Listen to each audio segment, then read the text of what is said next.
À propos de loup, Nicolas Caro. C'est fou comme ça se télescope. Ah oui, ce matin, il y en a plein dans le livre du jour que vous nous avez choisi, la Première Guerre mondiale, comme on ne nous l'a jamais raconté. Et tant mieux, c'était déjà assez terrible comme ça. Avec la fiction, c'est le cran du dessus. Actes des apôtres, chapitre 20, verset 29, Dimitri. Je sais qu'il s'introduira parmi vous après mon départ des loups cruels qui n'épargneront pas le troupeau. Nous, on est modernes. On a cru que c'était une image à interpréter. Pas du tout. Si on lit le roman de Tarn Richardson, il est anglais, ça s'appelle Les Maudits. C'est chez Sonatine. Il y a donc des loups dans ce livre. Et des méchants, oui. Ils arrivent. Attendez, pour l'instant, il est 23h32, lundi 12 octobre 1914. Sur la ligne de front à Arras, le lieutenant Henry Frost espère une nuit calme dans les tranchées. Il espère, mais il sait bien qu'il y a peu de chances pour qu'il soit exaucé. Et bien, effectivement, la seconde d'après, le premier obus fait son œuvre, puis ce sont des averses de terre et encore des obus, c'est un carnage. Et puis soudain, plus rien.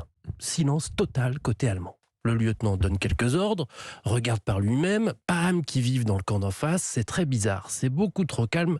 On regarde au périscope et on voit quand même des formes qui attaquent des Allemands. Alors peut-être que ce sont des alliés. On ne sait pas, mais on va les aider, les ennemis de mes ennemis, n'est-ce pas? Et donc, en avant, flashback. Nous voici en 1889, un prêtre a recueilli un jeune garçon qui a échappé à un massacre, décidément. Le garçon s'appelle Tacite. Il y a des horreurs dans votre livre. C'est un roman d'horreur, mais un bienfait que vous ne lâchez pas, avec un petit côté série Z à l'ancienne. Et donc, vous avez compris, dans les tranchées, ce sont des loups-garous qui ont trucidé les soldats. Et on suit Tacite, Paul Dec Tacite, qui a bien grandi, devenu prêtre entre-temps, prêtre inquisiteur même, envoyé par le Vatican pour traquer les bestioles démoniaques. Et c'est assez jubilatoire et je vous l'offre. Oh, merci beaucoup. Les Maudits chez Sonatine. Et d'ailleurs, vous savez que l'un des cas les mieux documentés de loup-garou au Moyen-Âge concernait un certain Michel Verdun, V-E-R-D-U-N. Oh. C'est dingue. Marrant, hein.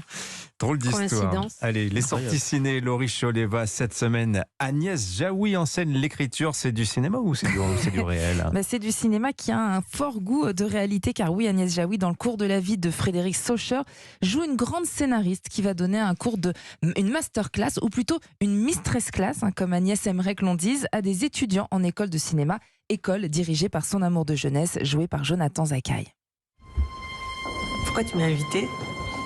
Parce que je pense qu'il était temps de rendre hommage à ton talent. Et il t'a fallu 30 ans pour te rendre compte de ça ? Mais t'as vraiment pas changé. Bon, elle est comment, la scénariste, alors ? Stylé. Pour les personnages, il faut aimer leurs défauts, leurs faiblesses comme leurs qualités. Peut-être même encore plus leurs défauts. C'est vraiment troublant parce qu'on ne sait jamais si c'est Agnès Jaoui qui nous parle ou le personnage. C'est une très belle histoire d'amour, mais aussi un excellent cours sur l'écriture du scénario, comment raconter une histoire et puis surtout comment transmettre sa passion. Un film très émouvant, même Agnès Jaoui a pleuré en le voyant. Moi, j'ai pleuré moi-même, je dois dire, quand j'ai vu C'est bizarre de se faire pleurer, mais c'est pas moi qui me suis fait pleurer, c'est l'histoire. Et puis Jonathan Zakaï aussi, Géraldine, les étudiants, je les trouve tous assez merveilleux. Et puis la musique de Vladimir Cosma aussi, qui nous rappelle inconsciemment tout le grand cinéma, toutes ces histoires, justement. Voilà, Laurie Choleva, on va rester aussi dans l'univers de l'enseignement avec l'autre film que vous nous avez choisi cette semaine, Le Principal. Et quel principal? En tout cas, il ressemble pas à celui de ma jeunesse. C'est Roche Dizem qui décidément enchaîne. Il était comment le vôtre? Pas comme Roche Dizem, d'ailleurs je crois que c'était une femme. Roche Dizem qui décidément enchaîne les beaux rôles dans des registres très différents. Ici, il joue Sabri, le principal adjoint d'un collège qui ne jure que par son travail. Il est strict, il est impassible avec ses élèves. Il est issu d'un milieu modeste de banlieue, donc il a travaillé dur pour en arriver là. Et malheureusement, il est prêt à tout quand même pour que son fils intègre un lycée prestigieux.